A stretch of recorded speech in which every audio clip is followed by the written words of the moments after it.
পরীক্ষা চলাকালীন আচমকা অসুস্থ হয়ে পড়ে মাধ্যমিকের এক ছাত্রী পরীক্ষার্থী। পরে দ্রুত তাকে নিয়ে যাওয়া হয় হরিহরপাড়া ব্লক স্বাস্থ্যকেন্দ্রে। শেষ পর্যন্ত হাসপাতালের বেডে বসেই পরীক্ষা দেয় ওই পরীক্ষার্থী। মাধ্যমিক পরীক্ষা চলাকালীন অসুস্থ হয়ে পড়ে হরিহরপাড়ার বারুইপাড়া উচ্চ বিদ্যালয়ের মাধ্যমিক পরীক্ষার্থী তুহিনা খাতুন। তার আসন পড়েছিল জিতারপুর উচ্চ বিদ্যালয়ে।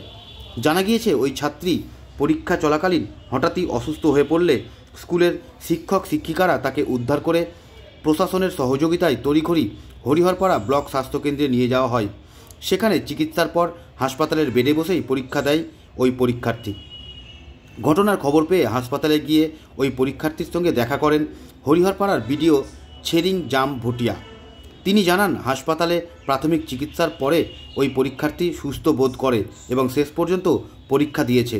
এখন কোনো সমস্যা নেই। ওনাকে ওনার টিচাররাই নিয়ে এসেছিলেন। পেশেন্টটি হঠাৎ পরীক্ষা দিতে দিতে আনকনসিয়াস হয়ে যায়।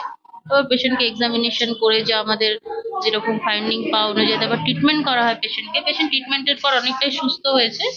এখন উনি এক্সাম এখানেই দিচ্ছেন, এই হসপিটালে। হ্যাঁ, হাসপাতালে আলাদা রুম করা হয়েছে, ব্যবস্থা করা হয়েছে।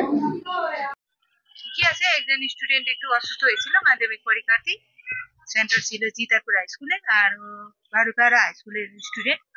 একটু অসুস্থ হয়েছিল, সেই জন্য উনি যেহেতু একটু সমস্যা ছিল বলে ওনাকে নিয়ে এসে এখন হসপিটালে আমরা অ্যাডমিট করা হয়েছে। আর এখন পরীক্ষা দিয়েছে, ঠিকই আছে। হ্যাঁ, এখন ঠিক আছে, পরীক্ষা দিচ্ছে।